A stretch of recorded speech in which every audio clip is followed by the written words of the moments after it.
lagay tayo dito na pang sukat. Sukatin natin to kung pang cherry talaga to mga bay.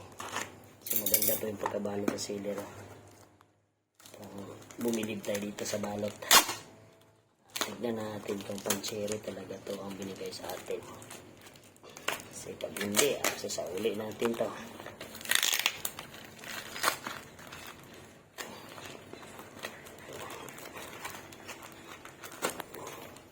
Malaki malaki yung sublanan. Yan. Dalawa pa pala. Ito yun. Yan. Yan. Tignan natin kung ito'y legit ba. So dito tayo. Sukatin natin dito.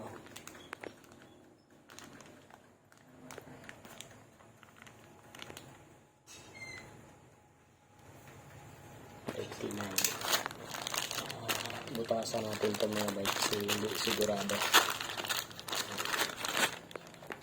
Yan, tignan natin dito. 39, tama. Tapos yung height. Ito po, 37 dapat to, 37. Yan. 37. Tapos yung dito, 67. 67.8. So parang same lang sila mga bay. Parang lang ha. So ikabit pa natin to doon. Sa dito yun ang importante mga bay.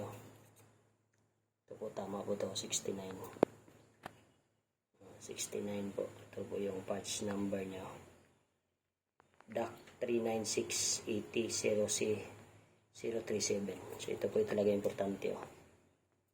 So 39, tapos yung height, tama lang yung height, 37, tapos yung diameter dito sa labas, 68, dapat 60, 69 na dapat to,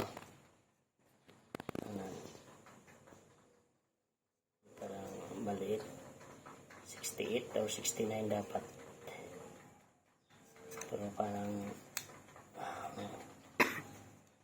69 dapat to mga bay, pero okay na siguro to. Papasok na to mga bay, hindi ba to maluwag? 69 or 67 ba yun? So tignan ko lang yung sa picture mga bay. So yan, i-update ko kayo pag hindi tama to mga bay. Balik natin to pag hindi tama. Let's go!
So yan mga bay, nandito na yung oil sa transmission.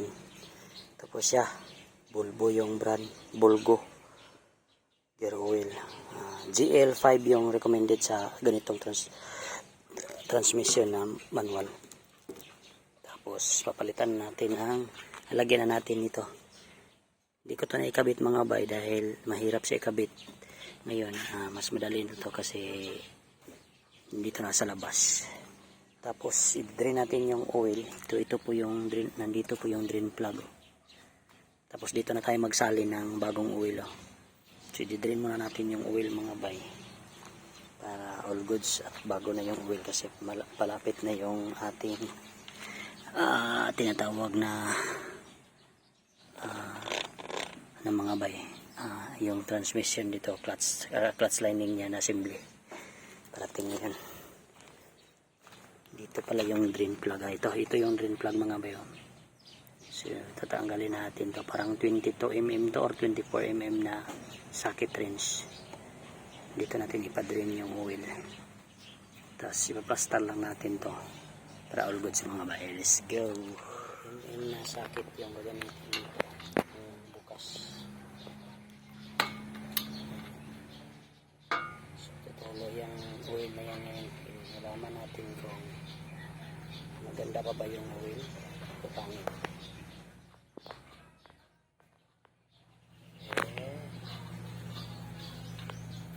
Okay. Wala na, color bigat, color di tubig na pala ito mga bay. Oil, yan na oil, parang lapok na ba. Tapos dami pang dumi dito, na magnet sa yung plug. So yucky. Grabe na ito na oil. Pero kailangan talagang palitan pag mga ganyan mga guys. Natin alam ba na